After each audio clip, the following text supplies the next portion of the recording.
Hello children, welcome to असा education.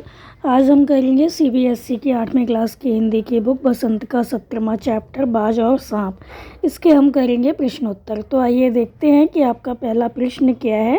पहला प्रश्न है, घायल होने के बाद भी बाज ने ये क्यों कहा कि मुझे कोई शिकायत नहीं है, विचार प्रकट कीजिए।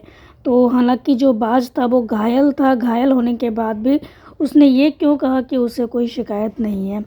तो आंसर हुआ कि घायल होने के बाद भी बाज ने यह कहा कि मुझे कोई शिकायत नहीं है। उसने ऐसा इसलिए कहा क्योंकि वह किसी भी कीमत पर समझौतावादी जीवन शैली पसंद नहीं करता था। उसको किसी भी तरह का समझौता करने की आदत नहीं थी। तो वह अपने अधिकारों के लिए लड़ने में विश्वास रखता था। उसने अपनी ज़िंदगी को भरपूर जिया था, भरपूर भोगा था। तो वो असीम आकाश में जी भरकर उड़ान भर चुका था और जब तक उसके शरीर में ताकत रही तब तक ऐसा कोई सुख नहीं बचा जिसे उसने भोगा ना हो। तो वह अपने जीवन से पूर्णतः संतुष्ट था। इसलिए घायल होने के बाद भी जो बाज है वो ये कहता है कि मुझे कोई शिकायत नहीं है, क्योंकि उसने अपनी लाइफ को, अपने जीवन को अपनी तरह से जिया था। फिर आपका अगला प्रश्न है कि बाज जिंदगी भर आकाश में ही उड़ता रहा, फिर घायल होने के बाद भी वह उड़ना क्यों चाहता था। तो आंसर होगा कि बाज जो था वो ज़िंदगी भर आकाश में उड़ता रहा। उसने आकाश की असीम ऊंचाइयों को अपने पंखों से नापा था। तो बाज जो था बहुत साहसी था। वह किसी भी कीमत पर समझौतावादी जीवन शैली नहीं अपनाना चाहता था, पसंद करता था। तो वो कायर की मौत नहीं मरना चाहता था और वो अंतिम क्षणों तक जीवन की जो आवश्यकताएं हैं उनके लिए संघर्ष करना चाहता था। तो वो जीवन के अंतिम क्षण तक, अपने जीवन के अंतिम समय तक वो क्या करना चाहता था, जीवन की जो आवश्यकताएं हैं उनके लिए संघर्ष करना चाहता था।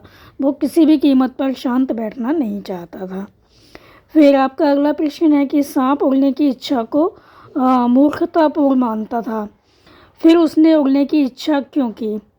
तो आंसर होगा कि सांप उड़ने की इच्छा को मूर्खतापूर्ण मानता था क्योंकि वह मानता था कि उड़ने में सक्षम नहीं है। पर जब उसने बाज के मन में आकाश में उड़ने के लिए तड़प देखी तब सांप के मन में भी उत्सुकता जागी कि आकाश का मुक्त जीवन कैसा होता है।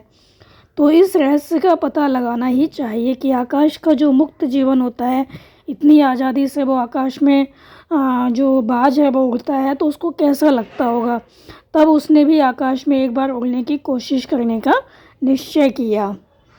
फिर आपका अगला प्रश्न है कि बाज के लिए लहरों ने गीत क्यों गाया था। तो बाज की बहादुरी पर प्रसन्न होकर लहरों ने गीत गाया था। तो उसने अपने प्राण गंवा दिए परंतु ज़िंदगी के खतरों का सामना करने से वो पीछे नहीं हटा। तो बाज की बहादुरी पर प्रसन्न होकर जो लहरें थी वो क्या करती हैं, गीत गाती हैं। फिर आपका अगला प्रश्न है, घायल बाज को देखकर सांप खुश क्यों हुआ होगा। तो घायल बाज को देखकर सांप इसलिए खुश हुआ होगा क्योंकि जो बाज होता है वो सांप का शत्रु होता है। चूँकि इस समय जो बाज था वो घायल था, इसलिए चूँकि वो उसका आहार होता है। क्योंकि जो बाज था वो सांप को खा सकता था, लेकिन सांप इस समय इसलिए खुश था क्योंकि जो बाज था वो घायल था और उसको किसी भी तरह से नुकसान नहीं पहुंचा सकता था। इसलिए घायल बाज को देखकर जो सांप था वो खुश हुआ और उसका खुश होना स्वाभाविक था क्योंकि उसको बाज से इस समय कोई खतरा नहीं था। फिर आपका अगला प्रश्न है कि कहानी में से वे पंक्तियाँ चुनकर लिखिए जिनसे स्वतंत्रता की प्रेरणा मिलती हो। तो आंसर होगा, कहानी की स्वतंत्रता से संबंधित जो पंक्तियाँ हैं वो इस प्रकार हैं। पहली है, जब तक शरीर में ताकत रही कोई सुख ऐसा नहीं बचा जिसे न भोगा हो। दूर दूर तक उड़ानें भरी हैं, आकाश की असीम ऊंचाइयों को अपने पंखों से नाप आया हूँ। इससे क्या पता चलता है कि जो बाज है वो बहुत अधिक स्वतंत्र है, अपनी इच्छा से काम करता है। फिर है, आकाश में सिर्फ एक बार आकाश में उड़ पाता। फिर है अगली पंक्ति पर, वह समय दूर नहीं है जब तुम्हारे खून की एक एक बूंद जिंदगी के अंधेरे में प्रकाश फैलाएगी और साहसी बहादुर दिलों में स्वतंत्रता और प्रकाश के लिए प्रेम पैदा करेगी। तो ये जो पंक्तियां हैं वो कहानी की स्वतंत्रता से संबंधित पंक्तियां हैं। फिर आपका अगला प्रश्न है कि लहरों का गीत सुनने के बाद सांप ने क्या सोचा होगा, क्या उसने फिर से उड़ने की कोशिश की होगी। अपनी कल्पना से आगे की जो कहानी है उसको पूरा कीजिए। तो आपको आगे की कहानी लिखनी है, जो आपकी बुक में है उससे आगे आपको अपनी कहानी बनानी है। तो आंसर होगा कि बाज की मृत्यु के बाद जब लहरों ने गीत गाया, तो उस गीत को सुनने के बाद सांप में क्या हुआ, साहसपूर्ण ज़िंदगी जीने की प्रेरणा जाग उठी। उसके अंदर भी साहस आ गया। तो उसके विचार जो हैं वो बदले होंगे और उसने सोचा होगा कि यदि एक दिन मरना ही है तो क्यों ना साहस से मरा जाए। तो उसकी जो कायरता थी, उसका जो डरना था वो ख़त्म हो गया होगा। कायरता उड़नछू हो गई होगी और सांप ने दोबारा उड़ने की कोशिश की होगी। उसने आकाश की असीम ऊंचाइयां तथा विस्तार में उड़ने के लिए क्या किया होगा, अपने शरीर को हवा में उछाल दिया होगा। अब आगे की जो कहानी है वो हम बनाएंगे कि बाज की मृत्यु से अपने मन का चैन खो चुके सांप ने अपना शरीर जो है वो हवा में उछाल तो दिया, लेकिन सांप के ना तो पंख होते हैं तो उसको ना उड़ने का ज्ञान होता है। लेकिन जो सांप है उसने फिर भी हिम्मत नहीं हारी। तो आकाश की शून्यता एवं विस्तार उसमें जोश भर रहे थे। इतना विशाल आकाश देखकर उसको लग रहा था कि वो भी देखे कि उड़ने पर क्या होता है। तो सांप ने पुनः आगे बढ़ने के लिए बल लगाया, पर यह उड़ पाने के लिए काफ़ी नहीं था। हाँ, बल लगाकर शरीर उछालने के कारण वह इस बार चट्टान में ना गिरकर जो नदी थी उसकी धारा में गिर गया। तो सरता की सफ़ेद जो फेन युक्त लहरें थी उसे अपने आंचल में ढक लेती हैं, पर सांप ने जल्दी ही अपना जो फन था वो धारा के ऊपर उठाया और तैरकर बाहर आ गया। और जो सांप था अब बहुत खुश था क्योंकि उसे उड़ने का नया अनुभव जो मिल चुका था। तो इस तरह से हम जो कहानी है वो आगे बना सकते हैं। फिर आपका अगला प्रश्न है, क्या पक्षियों को उड़ते समय सचमुच आनंद का अनुभव होता होगा या स्वाभाविक कार्य में आनंद का अनुभव होता ही नहीं? विचार प्रकट कीजिए। तो आंसर होगा कि हाँ, पक्षियों को उड़ान भरते समय सचमुच ही आनंद का अनुभव होता होगा। तो प्रकृति ने उन्हें उड़ने के लिए क्या दिया है, पंख दिए हैं, और वो इन पंखों की मदद से क्या करता है, उड़ने की कोशिश करता है, उड़ता है। तो उसकी जो प्रसन्नता है वो देखते ही बनती है। और इसके अलावा यदि हम जो पक्षी होते हैं उनको पिंजरे में बंद कर देते हैं तो वो खुश नहीं रहते। कहीं ना कहीं हम देखते हैं कि वो उदास हो जाते हैं। और अगर किसी पक्षी को उस पिंजरे में से उड़ा दिया जाता है, आज़ाद कर दिया जाता है, तो वो बहुत खुश होकर उड़ता है।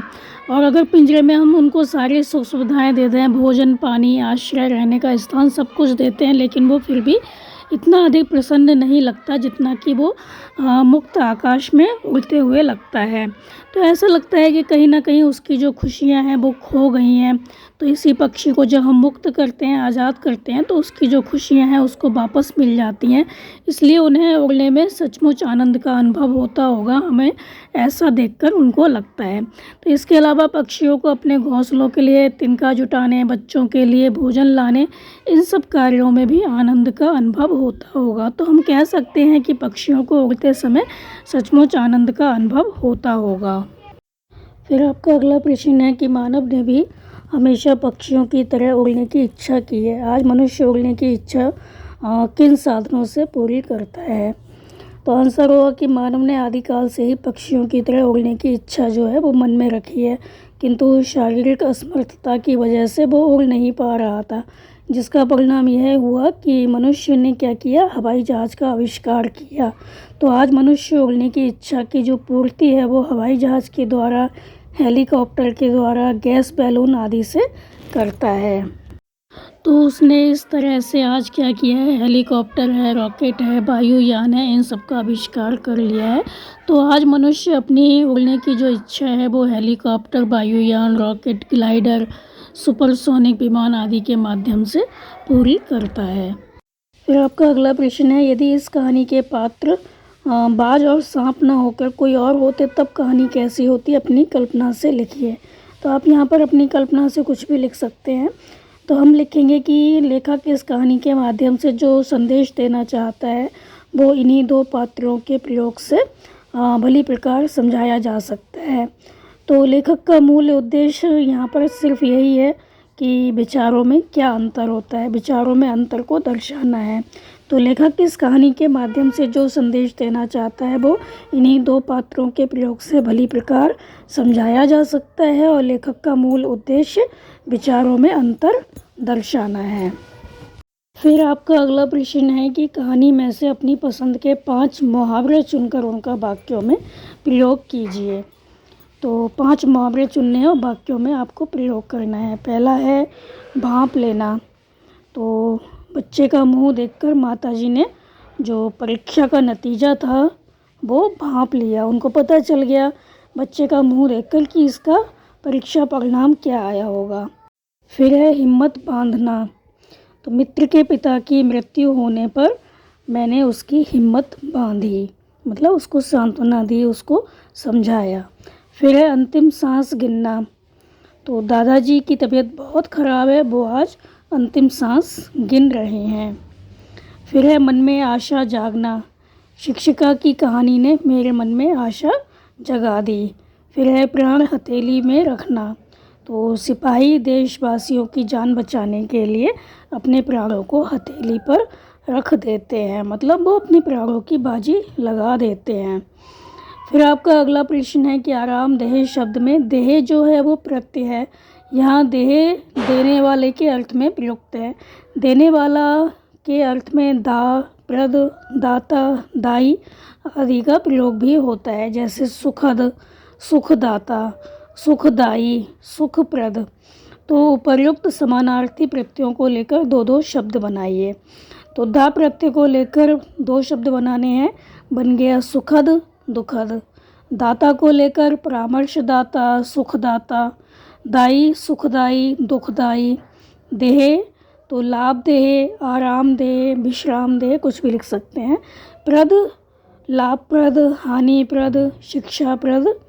तो इस तरह से आप प्रत्यय लगाकर कोई भी शब्द बना सकते हैं।